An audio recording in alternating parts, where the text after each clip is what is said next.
اهلا بكم في قناتنا المتواضعه. صلي على النبي واذكر الله. طبعا زي ما انتم شايفين ارتفاع الاسعار المبالغ فيه، سواء كان في الاكل، اللبس، الحياه عموما، كل حاجه حرفيا. من الاخر الناس نوعين في التعامل مع ارتفاع الاسعار ده. في ناس بتقعد تشكي، تقعد تلوم ويقول اصل البلد، اصل ما اعرفش ايه، وفي الاخر ما بيوصلش لحاجه وبيفضل الحال كما هو، بل كمان بيكون أسوأ من قبل ما كان بيشتكي وبيلوم في نفسه. النوع التاني وده النوع اللي انا عايزك تكون منه، وده النوع اللي احنا كلنا لازم نكون منه عشان فعلا نوصل لحل للمشكله دي، وده بيشوف حل للمشكله دي، وده النوع اللي انا عايزك تكون منه. الكلام ده مش تنميه بشريه على فكره، ولا تحفيز، ولا الفيديو ده له علاقه بالتنميه البشريه، ولا له علاقه بتحفيز، ولا له علاقه باي حاجه من دول. بل بالعكس، لما هتكمل الفيديو ان شاء الله هتعرف ان انا جايب لك 3 شغلانات، شغلانتين منهم في الفيديو ده في الجزء الاول هيساعدوك في الموضوع ده. من الاخر عشان تفهم اللعبه لازم تقبض بعمله صعبه، هو ده الحل ليك، لان عمله بلدك ضعيفه جدا. واكبر دليل على كلامي، لو بتقبض $100 بس، $100 بس في وقت تصوير الفيديو ده، معناه انك بتقبض 3090 جنيه. ولو انت وصل للمرحله دي انك بتقبض $1000، ده بيساوي 30900 جنيه بالمصري. مش عايزك تتفاجئ، وطبعا السعر ده من دوله لدوله بيختلف، ولكن في كلتا الحالات الدولار هيكون قوي جدا بالنسبه لعمله بلد. الشغلانات اللي انا هعرضها عليك هما الاتي، مش هرغي معاك كتير وهقول لك هما ايه. 1 تصوير فيديوهات وتنزيلها على اليوتيوب. 2 الفريلانسنج. 3 دروب شيبينج. قبل ما تقفل الفيديو وتقول انك سمعت الكلام ده في مليون مكان قبل كده والناس دي نصابه، ولكن انا بقول لك فعلا الموضوع مربح جدا، بس لو طبقت القواعد اللي هقولها لك بطريقه صح وبطريقه مظبوطه. قبل ما اعرفك الوظائف بالتفصيل لازم هقول لك على كام حاجه، كام قاعده، عشان الموضوع ما يبصش منك وترجع تقول اصل محمد علاء نصاب، اصل دول نصابين، مفيش فلوس وما اعرفش ايه. لا، طبق يا عم القواعد دي وانا اضمن لك انك هتنجح باذن الله. 1 الموضوع عايز صبر. لو ما عندكش حته الصبر دي، والله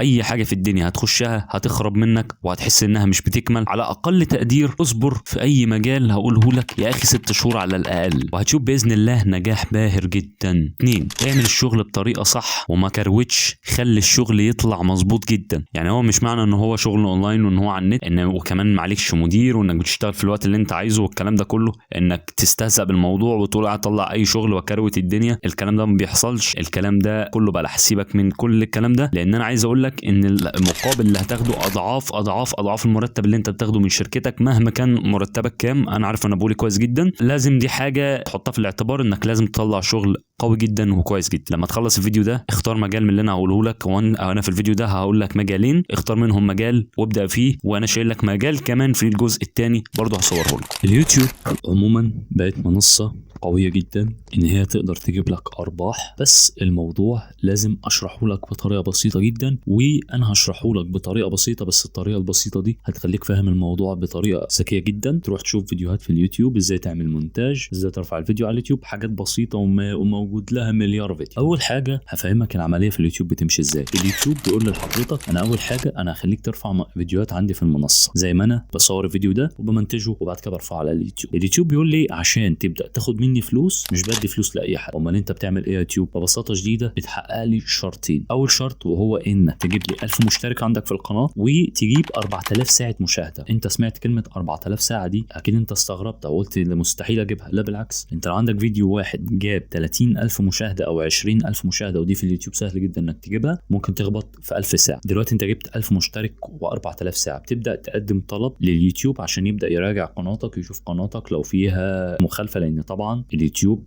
عامل شويه قيود وقواعد لازم انت كمنشئ محتوى تتبعهم عشان يبدا يحط لك اعلانات على الفيديوهات، وبالتالي لما الاعلانات دي المشاهدين يشوفوها انت بتاخد قصاد كده فلوس. بس ده الموضوع بطريقه بسيطه. هحتاج عشان ابتدي في اليوتيوب؟ مش معاك فلوس ابتدي بتليفونك زي ما انا بصور بالتليفون. لو معاك بادجت هات كاميرا بروفيشنال، او لو عندك كاميرا طبعا يكون افضل مليار مره. يعني مايك بسيط، ده مايك بويا M1، الصوت ده بمايك ب 150 جنيه، كلام عبيط.